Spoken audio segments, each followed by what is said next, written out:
دوستوں، میں آج آپ کو ایک حدیث سناتا ہوں۔ حضرت عمر بن خطاب رضی اللہ عنہ فرماتے ہیں کہ ایک دن ہم رسول اللہ صلی اللہ علیہ وسلم کی خدمت میں بیٹھے ہوئے تھے کہ اچانک ایک شخص آیا جس کا لباس انتہائی سفید اور بال گہرے سیاہ تھے، نہ اس کی حالت سے سفر کے آثار ظاہر تھے کہ جس سے سمجھا جاتا کہ یہ کوئی شخص مسافر ہے، اور نہ ہم میں سے کوئی اس کو پہچانتا تھا جس سے یہ ظاہر ہوتا کہ یہ مدینے کا مقامی ہے۔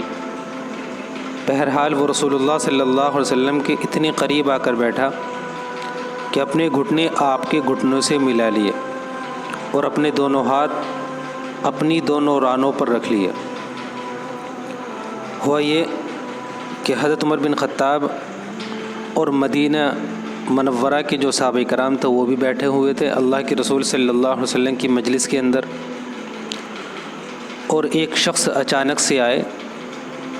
ان کے اوپر نہ تو سفر کے آثار تھے، کیونکہ آدمی جب سفر کرتا ہے تو اس کے کپڑوں پر گرد و غبار مٹی وغیرہ ہو ہی جاتی ہے، بالکل صاف شفاف نئے کپڑے پہنے ہوئے بالکل سفید لباس کے اندر۔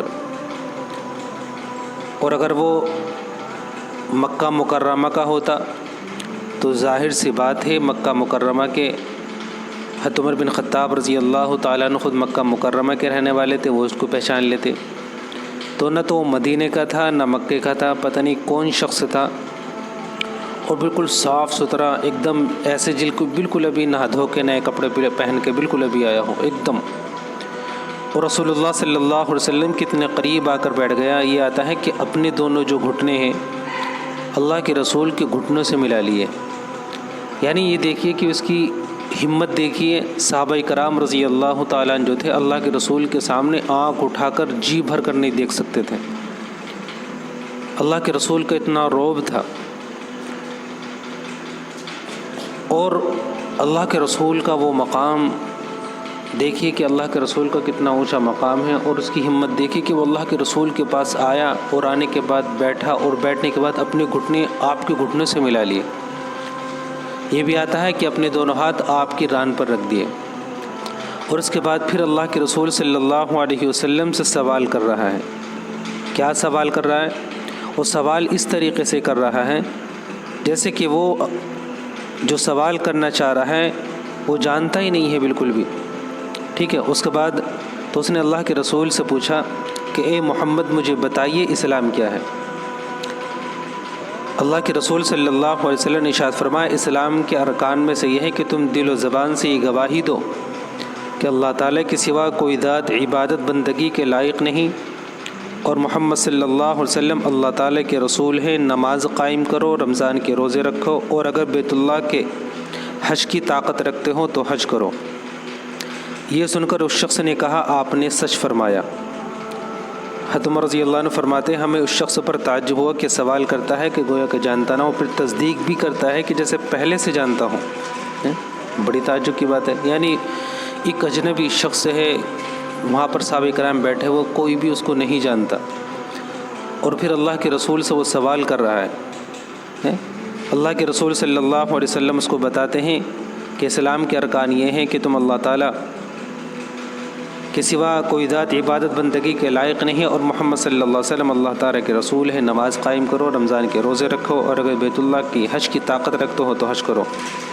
اب یہ جواب سن کر اللہ کے رسول سے کیا کہہ رہا ہے کہ سچ کہہ رہا ہے، یعنی آپ نے کیا فرمایا؟ سچ فرمایا۔ حضرت عمر رضی اللہ عنہ کو بڑا تعجب ہوا، یار سوال تو ایسا کرتا ہے جیسے جانتا نہیں ہے، اور جواب ایسے دے رہا ہے جیسے پہلے سے جانتا ہو، یعنی گویا کہ امتحان لینے آیا ہے۔ یعنی اللہ کے رسول سے سوال کر رہا ہے، اور جب اللہ کے رسول نے ساری چیزیں بتائی کہ آپ یہ کام کرو تو کیا کہہ رہا ہے کہ آپ نے سچ فرمایا۔ اس کا مطلب یہ ہے کہ اس کو پہلے سے پتہ ہے ساری باتوں کا، یہ تو ایک امتحان لے رہا اللہ کے رسول کا، اور تعجب کی بات بھی ہے۔ تو صحابہ کرام کو بڑے تعجب، پتہ نہیں کون شخص ہے۔ پھر اس شخص نے عرض کیا مجھے بتائیے ایمان کیا ہے۔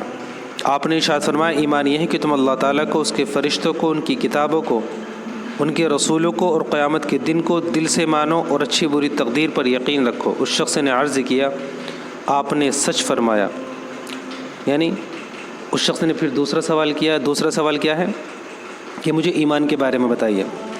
آپ نے کیا ارشاد فرمایا؟ ایمان یہ ہے کہ تم اللہ تعالیٰ کو، اس کے فرشتوں کو، ان کی کتابوں کو، ان کے رسولوں کو اور قیامت کے دن کو دل سے مانو اور اچھی بری تقدیر پر یقین رکھو۔ یعنی جو بھی ہمارے ساتھ میں برا ہوتا ہے یا جو بھی اچھا ہوتا ہے، یہ سب اللہ تعالیٰ کی طرف سے، ہمارے اختیار میں کچھ نہیں ہے۔ تو پھر اس شخص نے پھر کہا کہ آپ نے سچ فرمایا، یعنی اس کا مطلب اس کو بھی ان ساری چیزوں کا پتہ تھا، اس لیے تو سوال کر رہا ہے۔ پھر اس شخص نے عرض کیا مجھے بتائیے احسان کیا ہے؟ تو آپ نے ارشاد فرمایا احسان یہ ہے کہ تم اللہ تعالیٰ کی عبادت اور بندگی اس طرح کرو گویا کہ تم اللہ کو دیکھ رہے ہو، اور اگر یہ کیفیت نصیب نہ ہو تو پھر اتنا تو دھیان رکھو کہ اللہ تعالیٰ تمہیں دیکھ رہے ہیں۔ پھر اس شخص نے عرض کیا مجھے قیامت کے بارے میں بتائیے کہ کب آئے گی؟ آپ نے ارشاد فرمایا کہ اس بارے میں جواب دینے والا سوال کرنے والے سے زیادہ نہیں جانتا، یعنی اس بارے میں میرا علم تم سے زیادہ نہیں ہے۔ کیا فرمایا؟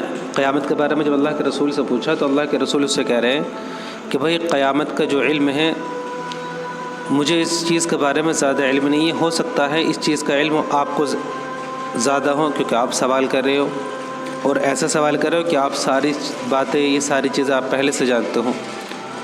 تو اس شخص نے عرض کیا پھر مجھے اس کی کچھ نشانیاں ہی بتا دیجیے، یعنی جو قیامت کی کچھ نشانیاں ہیں وہ بتا دیجیے۔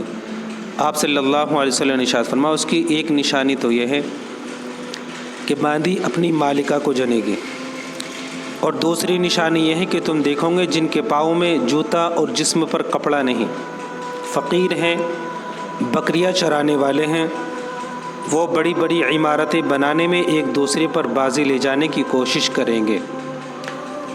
حضرت عمر رضی اللہ عنہ فرماتے ہیں پھر وہ شخص چلا گیا،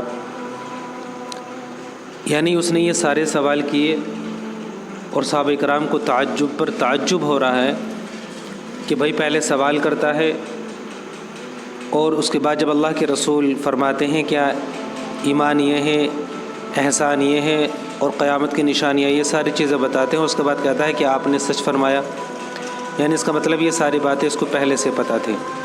اور یہ سارے سوال کرنے کے بعد وہ شخص چلا گیا۔ جب وہ چلا گیا تو یہ بھی آتا ہے اللہ کے رسول نے باہر کسی کو بھیجا کہ ذرا دیکھ کر آنا، تو صحابہ کرام نے جب دیکھا تو وہ کمرے سے نکلتے ہوئے باہر غائب ہو گیا۔ پتہ نہیں جن تھا، بھوت تھا، کون تھا، زمین نے نگل لیا یا آسمان نے اس کو اٹھا لیا، ابھی کسی کو کچھ نہیں پتہ۔ صحابہ کرام خاموش بیٹھے رہیں، ٹھیک ہے۔ پھر حضرت عمر رضی اللہ تعالیٰ عنہ فرماتے ہیں کہ وہ شخص جب چلا گیا تو ہم نے کچھ دیر توقف کیا اور آنے والے شخص کے بارے میں دریافت نہیں کیا۔ پھر آپ نے خود ہی مجھ سے پوچھا عمر جانتے ہو یہ سوالات کرنے والا شخص کون تھا؟ صحابہ کرام نے عرض کیا اللہ اور اس کے رسول ہی زیادہ جانتے ہیں۔ تو اللہ کے رسول صلی اللہ علیہ وسلم نے فرمایا کہ یہ جبرائیل علیہ السلام تھے جو تمہارے پاس تمہارا دین سکھانے کے لیے آئے تھے، یعنی جبرائیل علیہ السلام تھے جو اللہ کے رسول کے پاس کیا آئے تھے؟ دین سکھانے کے لیے آئے تھے۔ اس میں ایک چیز اور ہے، حدیث شریف میں قیامت کی نشانیوں میں سے باندی کا اپنی مالکہ کو جننے کا ایک مطلب یہ ہے کہ قیامت کے قریب والدین کی نافرمانی عام ہو جائے گی، کیونکہ اکثر دیکھا جاتا ہے کہ دنیا کے اندر لڑکیوں کے اندر زیادہ ماننے کا جذبہ ہوتا ہے بمقابل لڑکے کے، لیکن قیامت جب قریب آئے گی تو اس میں یہ ہوگا کہ لڑکیاں بھی اپنی ماں کے اوپر حکم چلائیں گی، مجھے یہ کام کر دو، مجھے یہ کام کر دو، میرے لیے پانی لا دو، یعنی جوان لڑکیاں ہونے کے باوجود بھی اپنی ماں سے کام لیں گے۔ تو ایک نشانی تو یہ ہے قیامت کی۔ دوسری نشانی یہ ہے کہ قیامت کا قریب مال اور دولت ان لوگوں کے ہاتھ میں آ جائے گا جو اس کے اہل نہیں ہوں گے، اور ان کی دلچسپی اونچے اونچے مکانات بنانے میں ہوگی، اور اسی میں ایک دوسرے پر بازی لے جانے کی کوشش کریں گے۔ تو امید کرتا ہوں کہ آپ کو ویڈیو اچھی لگی ہوگی۔ اللہ تعالی ہمیں بھی اللہ کے رسول صلی اللہ علیہ وسلم کی سنتوں پر اور ان کے احکامات پر عمل کی توفیق عطا فرمائے۔ ویڈیو اچھی لگی ہو تو لائک، شیئر، سبسکرائب کریں۔ السلام علیکم۔